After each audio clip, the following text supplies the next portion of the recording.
Lambeau Field alongside Ellie French. I'm Michael Gross. The Packers playing the Panthers this Sunday. They are 5-1-1. They look to win their fourth straight game against the Panthers this afternoon. And the Packers, one of the best teams in the NFL. They've showed that over the past few weeks, coming off a very impressive win against the Steelers, fighting some demons potentially, with Aaron Rodgers on the other end and Jordan Love showing just what Jordan Love can do. Lots of excitement for this game. It was pretty, it was a tale of two halves, and you hear that all the time, but truthfully, they were down 16-7 at the half, and then they go on to win 35-25, and Jordan Love, I think it was post-game or later in the week, he just said, basically, he just went into a different mode, because he's like, we're not going to go out like this, and he truly did. He played unbelievable. I think it was 360 passing yards, 3 touchdowns, a 134-point-something QBR, his highest rating so far this season, 20 straight completions in that second half. Truly, though, just we saw a different Jordan Love in that second half, and just a different Packers team as well. The one thing you can say is, I know you look at the final score, 35-25, the defense letting them, the Steelers score final drive to make it a closer game, but really it shouldn't have been that close considering Brandon McManus also missing 2 field goals. So really, overall though, the second half, Jordan Love, his performance, and of course Tucker Kraft too, those are the big storylines from that game, and Micah Parsons doing a phenomenal job as he has been. So. A note on Jordan Love, when he has a passer rating of 115.0 or better in his career, he is 11-0-1. He does not have a loss in his career when he has a passer rating that high. He's showed immense maturity and growth in his maturity as he has, played more. And really, Matt LaFleur has talked about it. Adam Stenavich has talked about it. Jordan himself has talked about it.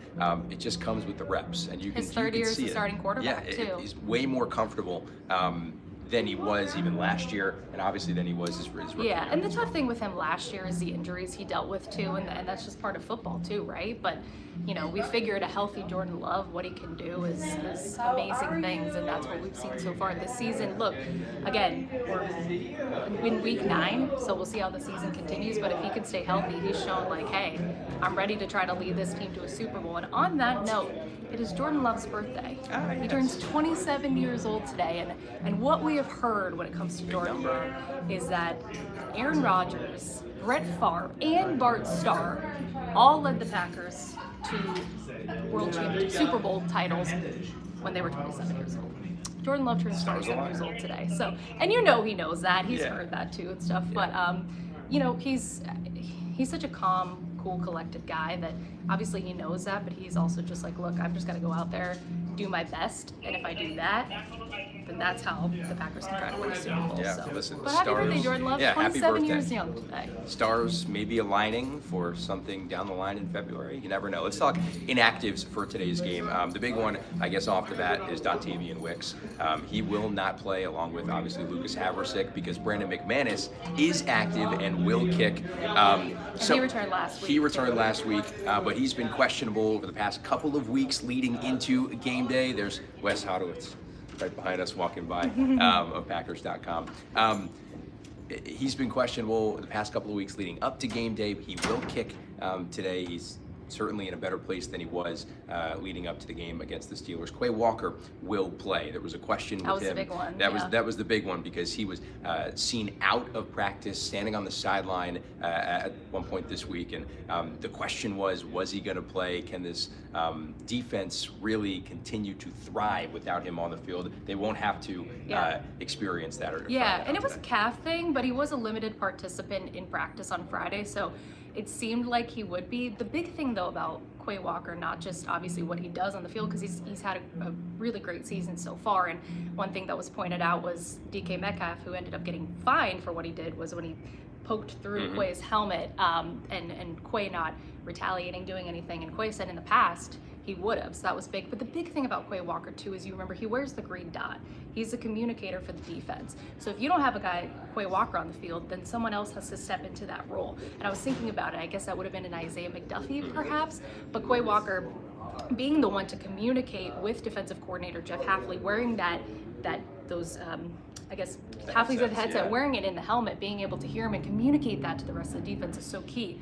So having Quay in, again, you got a great playmaker, but then you also have that guy wearing the green dot too, and you don't have to try and have someone else do it. Yeah, so. This defense has so many weapons it can go to. That's why they're always so difficult to prepare for. Jeff Hafley talked about it this week, and so did Matt LaFleur, about Micah lining up inside, almost like as a linebacker, just giving them different looks. It's harder for defenses or offenses to prepare for you as a defense when you just give them so many looks, and you have success in so many different places. And of course, Micah Parsons, Rashawn Gary, they are the only duo in the league with 6.5 sacks or more on a team, and it just goes to show you the Micah Parsons effect in full display. Totally, it the has year. been, absolutely, for sure. And you know, I think we could see that again today, because the trend it's been the trend, and we'll see if it continues. But I want to go back to McManus quick, because he did miss a 57-yarder and a 44-yard field goal in the game against the Steelers. Again, his first game back, dealing with that hamstring injury. We'll see if he's able to make all his kicks today, both those field goals, those extra points. The thing though is, from walking over here, and I'm sure you noticed it too, it's quite windy out. I didn't see how he kicked pregame. I don't know if you did by chance. I did not get a chance to see it. But they had an omelet bar in there, so. But it is pretty windy. Not that he hasn't kicked in these elements before, but we'll see. So that's just something to monitor. He did miss those 2 field goals last week, but I think, you know, part of it was just being back, shaking off some of the rust, and it didn't end up really mattering anyways. It could have, because based on, again, the way the first half went, I was a little worried, but it didn't end up mattering. So yeah, well, Packers 13.5-point favorites entering this game. They're taking on a Panthers team who are honestly, I think they're better than what their record shows. Bryce Young has really come into his own this year, and he's played much better. The issue is that they lack weapons in the aerial game, but they do really well in the run game. They did draft a guy, Tyrone McMillan, who was here in Green Bay for the draft. So. Exactly, but they've really excelled on the run game. Rico Dowdle has been a godsend for them. This year. He's been fantastic coming over from the Cowboys. He's had a couple of really big games. Still have Chuba Hubbard. But, you know, this is a team that they'll need to run the ball down your throat, but the Packers are so good in stopping him. They have been. And look, Colby Wooden did note that last week it wasn't their best performance as a run defense, which was true. But besides that, and even then, it wasn't terrible, but besides that, they really have been very good. But Colby Wooden, who we found out his nickname is the General this week, because he is the guy that leads that charge with the run defense, being the nose tackle. He said, look, we got to bounce back this week. He knows Carolina's going to come. They want to come in and run the football. So he's like, look, we didn't have our best effort last week, but we've done really well. We know what they want to do, so we got to stop it. Micah Parsons mentioned with Rico Dowdle, he's a guy that he'll just keep running and fall forward. Colby Wooden said we got to just try and prevent him from doing that, getting those extra yards falling forward. 3 home games this year. Tucker Kraft has scored a touchdown in all of them. Does he do it again today? Why not? He's like their go-to guy, one of their go-to guys in the red zone. It tends to be him, Romeo Doubs, and of course Josh Jacobs too. So I say, yeah, why not? Red zone tutty for Tucker, why not? But I want to see Jordan Love have a day. His 27th birthday, why not? Yeah, why not? You know? Can he one-up his day from last week? That's the real question. That's a special. Not to say he's not capable, but that was really, really special. And I think part of that too, of course, when your predecessors on the opposite sideline, it's Sunday night football, the lights are bright, you know you got to come out and have a good performance in the second half. That plays into it a little bit, but yeah, I'd like to see Jordan Love have a day for his 27th birthday. Why not? There you go. Should we make some score predictions? I had one in my head. I think, do I go back? I think I was going to go back to, hold on, I wrote it down. Give me yours. Why don't I go first? Give me yours. Obviously, they are 13.5-point favorites, the Packers. I do think it's going to be fairly lopsided for most of the game, but I do think the Panthers will bring it back to, well, okay, let's keep the starters in throughout the rest of the fourth quarter. If you're head coach Matt LaFleur, I'm going to go with 34 to 20 in the Packers, so they would cover on that. But I just, the Packers, they have not allowed more than 24 points over a long string of games at home, dating back to, I think it's early last season, or 2023.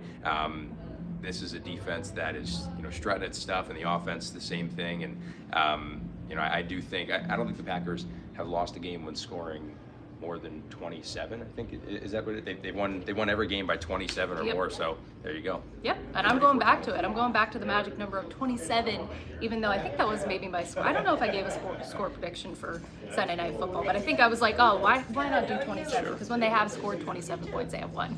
35 last week. I'll go back to 27 this week. I'm going to say 27-13, so I do still have the Packers covering, but I think some people might look at this game and say, oh, it's going to be a 40-13 game, but guys, it's the NFL. Stuff like that doesn't always happen, and I just think like you can't overlook this Panthers team, and I know they were asked this week about it being a trap game with the Eagles coming to town for Monday Night Football next week, but I think a lot of people on this, a lot of players on this Packers team, even the coaching staff, know what happened almost in Carolina 2 years ago, Christmas Eve. I remember being at that game, and it was scary because the Packers needed to win out to make the playoffs, and the Panthers almost beat them and upset those chances, and Bryce Young had a fantastic game. So 310 yards, 2 touchdowns, no interceptions the last time Bryce Young suited up against the Packers. Yeah, he's capable, so we'll see. But yeah, 27-13, that's what I'm going with. So. Alrighty, well, hope you guys enjoy the game. We will see you later on tonight at Fox 11 at 9, or at 10, should I say. And then, of course, coverage continues all throughout the week. See you then.